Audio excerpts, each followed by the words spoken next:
You, John Fitzgerald Kennedy, do solemnly swear I, John Fitzgerald Kennedy, do solemnly swear that you will faithfully execute the office of President of the United States that I will faithfully execute the office of President of the United States and will, to the best of your ability, and will, to the best of my ability, preserve, protect, and defend the Constitution of the United States. preserve, protect, and defend the Constitution of the United States. So help you God.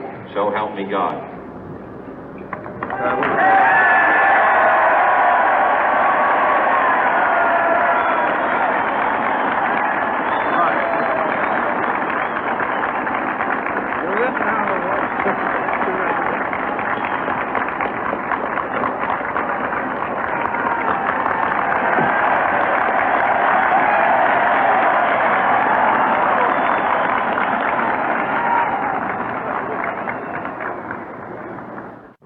Vice President Johnson, Mr. Speaker, Mr. Chief Justice, President Eisenhower, Vice President Nixon, President Truman, Reverend clergy, fellow citizens.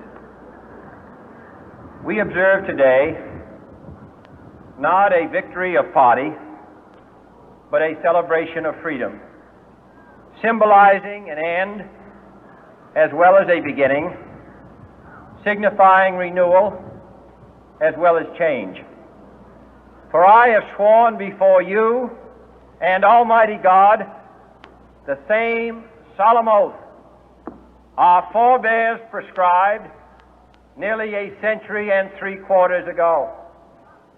The world is very different now, for man holds in his mortal hands the power to abolish all forms of human poverty and all forms of human life.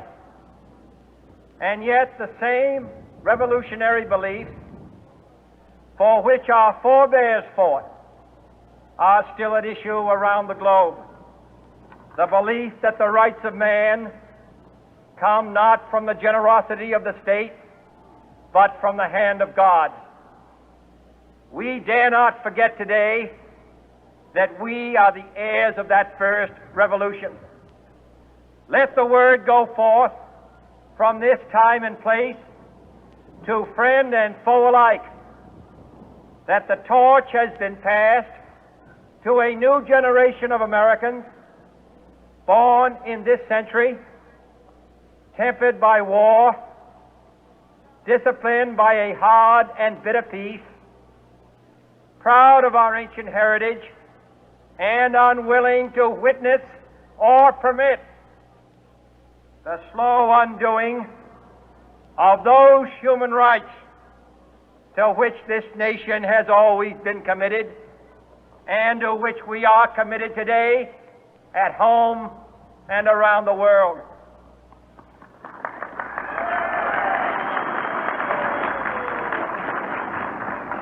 Let every nation know, whether it wishes us well or ill, that we shall pay any price, bear any burden, meet any hardship, support any friend, oppose any foe to assure the survival and the success of liberty.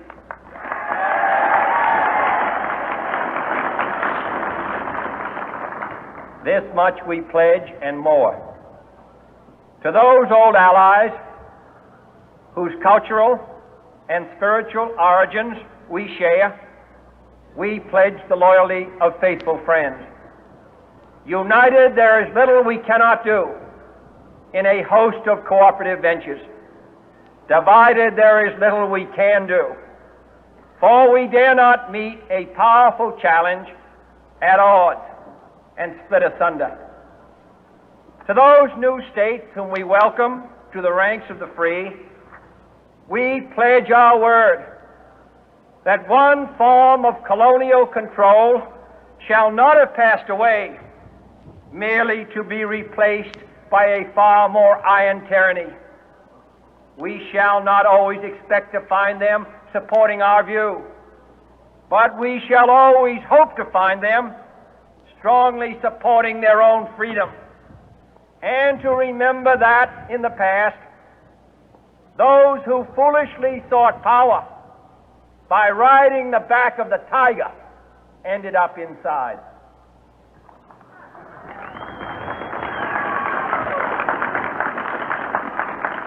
To those people in the huts and villages of half the globe struggling to break the bonds of mass misery, we pledge our best efforts to help them help themselves for whatever period is required, not because the communists may be doing it, not because we seek their votes, but because it is right. If a free society cannot help the many who are poor, it cannot save the few who are rich.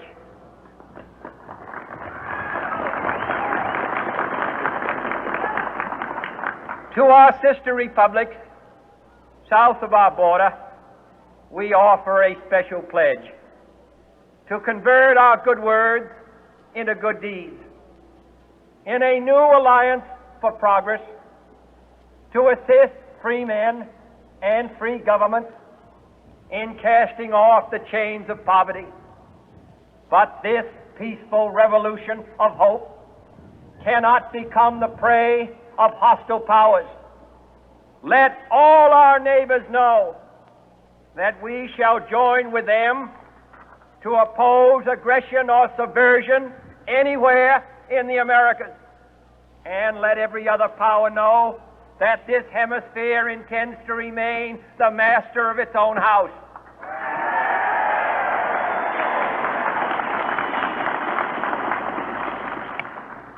To that World Assembly of Sovereign States, the United Nations, our last best hope, in an age where the instruments of war have far outpaced the instruments of peace, we renew our pledge of support to prevent it from becoming merely a forum for invective, to strengthen its shield of the new and the weak, and to enlarge the area in which its writ may run.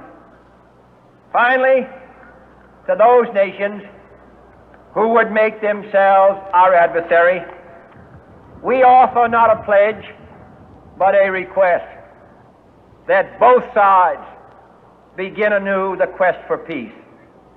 Before the dark powers of destruction, unleashed by science, engulf all humanity in planned or accidental self-destruction, we dare not tempt them with weakness, for only when our arms are sufficient beyond doubt can we be certain beyond doubt that they will never be employed. But neither can two great and powerful groups of nations take comfort from our present course, both sides overburdened by the cost of modern weapons, both rightly alarmed by the steady spread of the deadly atom, yet both racing to alter that uncertain balance of terror that stays the hand of mankind's final war. So let us begin anew, remembering on both sides that civility is not a sign of weakness, and sincerity is always subject to proof. Let us never negotiate out of fear, but let us never fear to negotiate.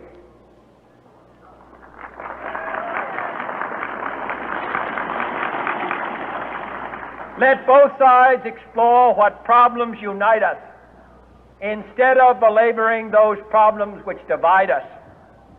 Let both sides, for the first time, formulate serious and precise proposals for the inspection and control of arms, and bring the absolute power to destroy other nations under the absolute control of all nations.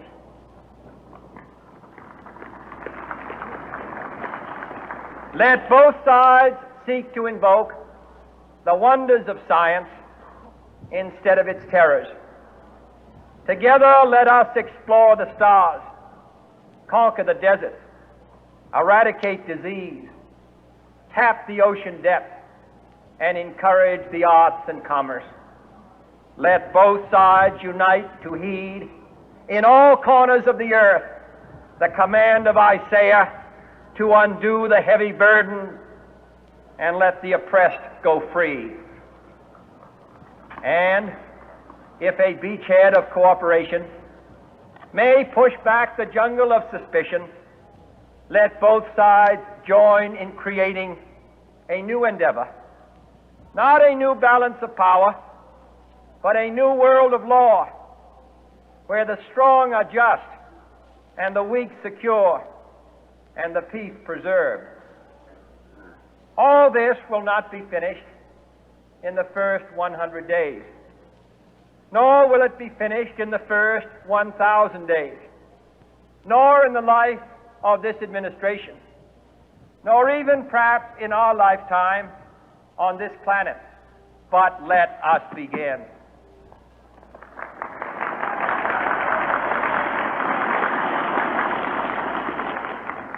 In your hands, my fellow citizens, more than mine, will rest the final success or failure of our course. Since this country was founded, each generation of Americans has been summoned to give testimony to its national loyalty. The graves of young Americans who answered the call to service surround the globe. Now the trumpet summons us again, not as a call to bear arms, though arms we need, not as a call to battle, though in battle we are, but a call to bear the burden of a long twilight struggle, year in and year out, rejoicing in hope, patient in tribulation, a struggle against the common enemies of man, tyranny, poverty, disease, and war itself. Can we forge against these enemies a grand and global alliance, north and south, east and west, that can assure a more fruitful life for all mankind? Will you join in that historic effort?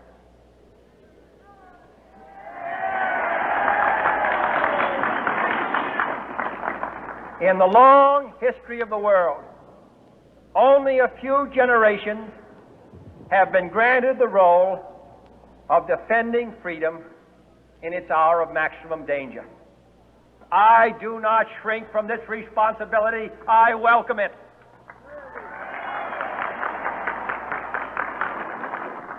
I do not believe that any of us would exchange places with any other people or any other generation.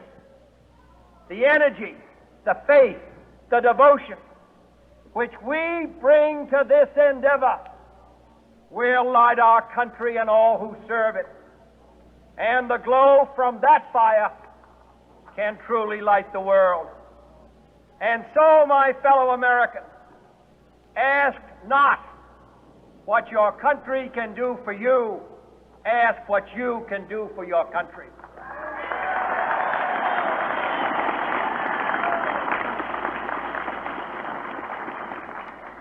My fellow citizens of the world, ask not what America will do for you, but what together we can do for the freedom of man.